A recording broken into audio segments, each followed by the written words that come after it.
Yes, Manila Bay, Dolomite Sand po tayo. Oops, 2019 po itong kuha natin at ipakita ko lang po sa inyo, lalong-lalo na po sa mga baguhan, sa mga hindi po nakakaalam kung ano yung Manila Bay noon.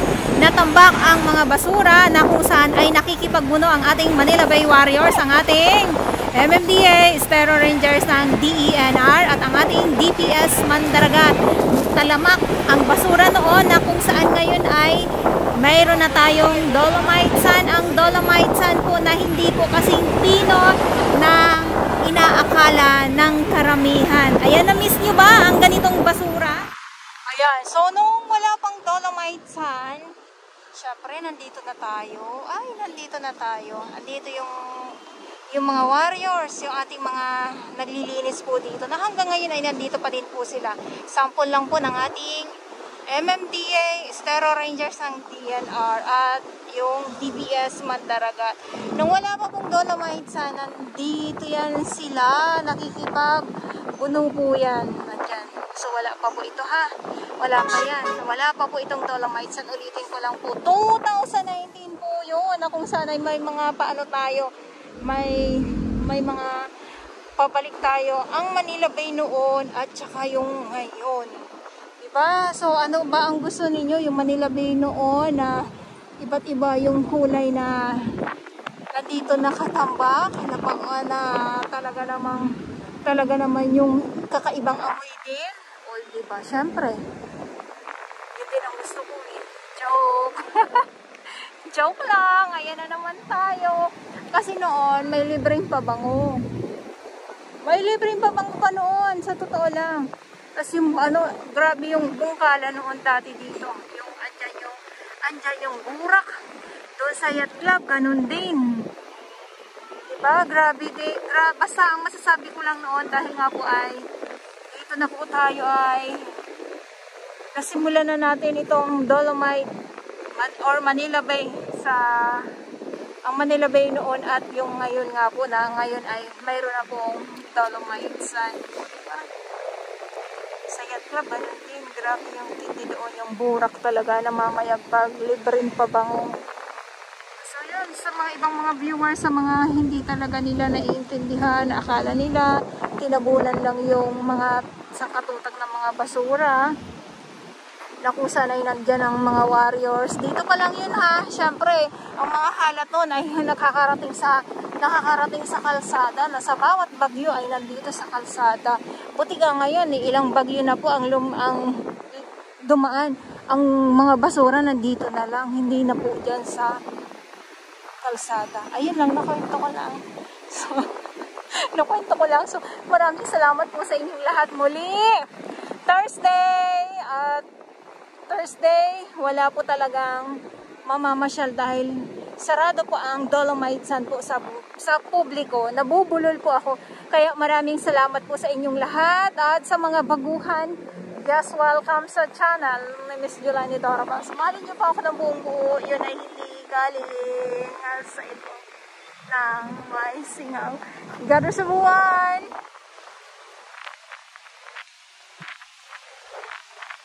At kanina, nandito po ang ating mga warriors. Pag-alas 3 na din po. Pahinga na din po sila. Yan, pahinga na din po sila. Hindi po sa bawat oras, bawat segundo ay nandito po sila. Totoong tao po sila.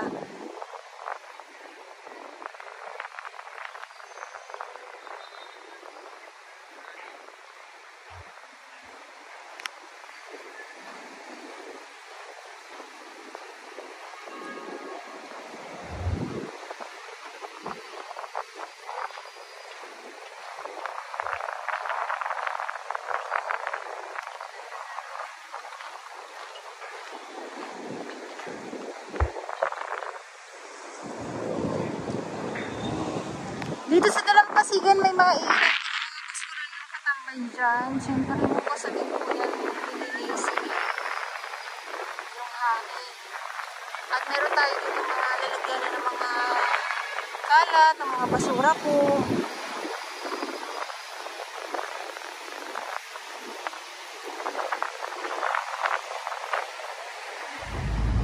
Basta ang alam ko, ako ay naaaliw po sa mga ganitong mga bulaklak po.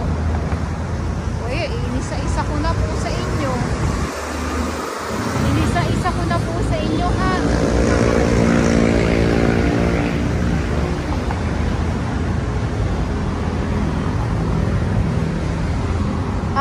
At masarap maglakad pag yung hindi ganon katirik ang araw.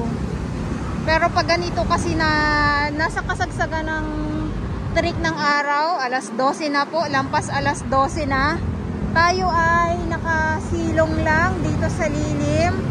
At ito nga yung update natin. Dito naman sa side na to ay napaka aliwalas dahil nga sa mga halaman, at isa na din dahil sa mga bulaklak na nakikita natin, at isa na din ay mahangin.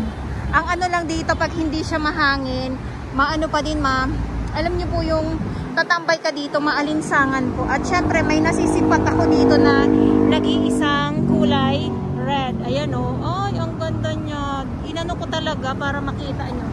Ayan, nag-iisa dito, kaano siya, nakahilera siya sa mga dilaw.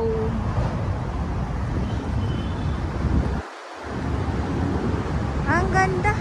At itong mga ano, itong Korean na to na dalawa ay naglalakad sila simula dun sa 1 hanggang papunta dito sa dulo nga po, sa dito sa loob ng Dolomite Beach. So sila lang yung nandito ngayon. Talagang inaano, baliwala sa kanila yung init nga po.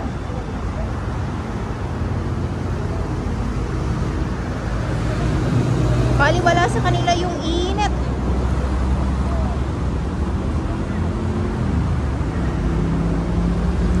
Salamat tayo dito. At ayan o.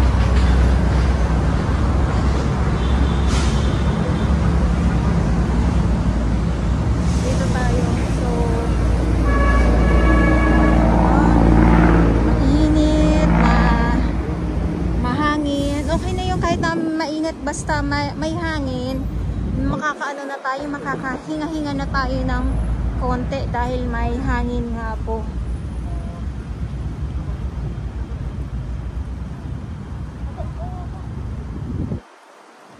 So naalagaan naman po itong mga ano na to. Aliw. Aliw na aliw ako. Ayan, ayan pa sila. Basta may aliw na aliw. Ayan.